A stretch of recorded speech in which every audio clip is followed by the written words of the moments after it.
Awful Sports presents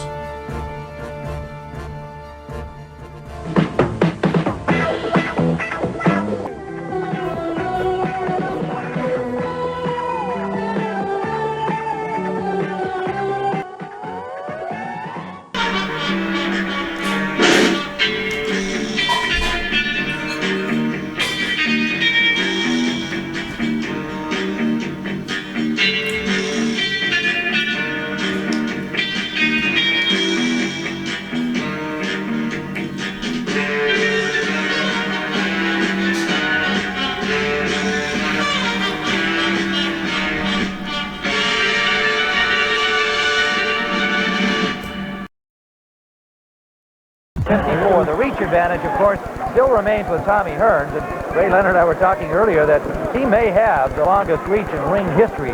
That 78 inches would be hard to beat. And of course, he is very broad-shouldered, and he uses the reach well. It's been a gift that he has had, and he has used that gift well with a very powerful jab. Arthur Mercanti is the referee. The scoring is on the 10-point must system under WBC rules, 12 rounds. The distance, Tony Perez of New York, Eva Shane of Fort Lee, New Jersey, Dickie Cole of Dallas are the judges at ringside. Hutchings in white, champion Hearns in gold. Now, will Hearns try to come out and get Hutchings out of there early as he did against Duran? Will he be determined to show that the Hitman was back for more than just one bout? I see a mistake already from Fred Hutchings, Tim, and that's that jab. The left jab of Fred Hutchings. He brings it back too slowly. He's dropping that left jab. So look for the right hand. The counter right hand by Thomas Hearns. Tim, Hutchings also looks very, very tight right now. If you get nailed when you're tight, Tim, it's going to be curtain. And Tommy is very, very relaxed in here. Well, I think most of the prognosis was that if Hearns was going to stop Hutchings, he would do it early. And there's a solid left landed by the champion. But that if Hutchings got by the first 2 or 3 rounds, this could be a very interesting fight, but he's wobbled already. Hearns is after him, and he's got him in trouble. Hutchings trying to survive. And he did a good job of escaping there, Ray. Hutchings should hold on and, well, at this point now, should move and clear that head.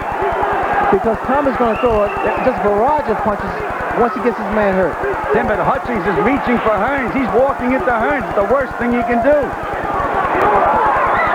Hutchings still wobbling, but now finally getting a clinch around Thomas Hearns, as Ray Leonard suggested he should have done immediately, but he did escape with the worst damage after the first combination that wobbled him. He's reaching in with that jab, Tim. Watch for the right hand, because Tommy Hearns should counter that left jab. His eyes are a little more clear now. Looks like he's got himself back together, but he is still very much a target for Hearns. There's a solid left hook landed by the champion. Wide open for a right hand. Hutchings is wide open for a right hand, Tim. He reaches in with that left jab. There it is again. Hutchings trained by Noah Cruz, who had the champion Carlos Palomino with him the last month. Under a minute to go. And the first round was the champion having staggered the challenger Hutchings, but he stayed on his feet. Can we mention that Hutchings' height might bother Hearns? It's the other way around. Hearns' height is bothering Hutchings. Big Hutchings comes out on a big right hand. Hutchings in difficulty again. Hutchings does not have the experience. He's not been in calorie fighting. The right hand, and down he goes. The first knockdown, a right hand, sending Hutchings, who was backing up as he was hit. Under 30 seconds to go. Tim, here's where the second prays at the bell rings so he can get his fighter back and straighten him out. Tommy has to get him out of there. He's got 20 seconds to do it. Hearns pounding away. And with the mouthpiece out, his lip is cut now, Tim. He's in bad shape. An overhand right sending Hutchings down for the second time. Tim, there's 7 seconds left. He may make it. 5 seconds. I don't think so. I don't think he's going to survive this round. And the bell should ring. And there it does. Bell. Here has been through a difficult first round. It's funny because the areas that they figured that Hearns would be susceptible to counterpunching, Hutchings is falling prey to those same mistakes. That's right. Hutchings is doing all the leading. He should be patient. No doubt. There he is leading again. Every time he leads, he leans in. He has a world title bout, no doubt, has affected the start of performance by Hutchings today. Tim, it's an amazing thing. In the gym, all he was doing was waiting and feinting and looking to counterpunch. As soon as the fight starts, He forgot everything he worked on in the gym. Well, Hutchins also straight up, but also he's given away a couple of inches, well, inches so in height because he's stooping down. There he reached in again. Tommy at this point is going to pick his shot. Big left hook. He's nice and relaxed, Hearns. And the left hook has been a very effective thrown by Thomas Hearns. That left hook wobble. The challenger Hutchings again and still looks on very unsteady legs.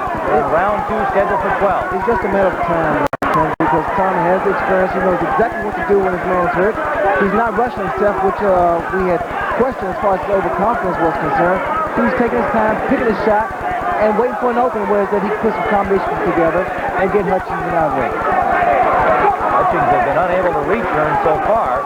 That's right, Tim. If Hutchins can land a punch or two, maybe Tommy will have a little respect for him. But right now, it's all Tommy's own way. Little blood from the nose of Hutchings. Hutchins in white, the champion in gold. McCanty, the referee, second round, scheduled for 12, and it was nearly over in round 1 with a pair of knockdowns by the champion Hearns. Now Hutchins is bleeding from the nose, Tim. Getting a little closer to Hearns, though. Landed a couple of jabs. Hutchins has a good solid jab and a very tough left hook, but he's been unable to get near the champion. There's a right hand landed by Hearns. Hutchins punching back. Under a minute to go in round 2. Oh, and another big right hand. And another one by Hearns. Hutchins in difficulty again. What has done the most damage has been the left hook thrown by Thomas Hearns. Hutchins' his game, though, Tim. He's winging back. He's missing, but he's winging back. See, he keeps reaching in. He keeps leading. He's got to get himself together. Over the 30-second mark we go. Round number 2. Well, the skills we described of Hutchins have just not been demonstrated here because he was hurt in round number 1 and is still just trying to get himself regrouped, so we haven't seen anything of what he can really do. Champion in command as we wind down round number 2, and Hutchins is going to get through this one as well. And he lands a right hand. Round number 3, the champion, Thomas Hearns. Challenger in all kinds of difficulty in the first 2 rounds. 2 knockdowns in round 1. Hutchins managed to stay up through round 2, but has been unable to get close to the champion who has been in control totally. Tim, when you get nailed early like that, that's the same as a sprinter in a 100-yard dash falling down at the starting line. It's tough to get back once you get a bad start like that. We are live from Saginaw, Michigan on CBS Sports Saturday. Tommy's left jab, Tim, has been very effective, very consistent.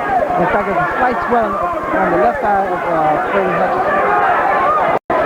And he's not stable. Well, his conditioning certainly has enabled him to go this far because he was really banged around in round 1 and again in round 2, and here he is still trying to regroup, regather, get back to his fight plan. It's basically a counter-punching fight plan. Tim, he has a great friend in Manoa Cruz. He's a great conditioner. I knew the fighter would be in great condition for the fight.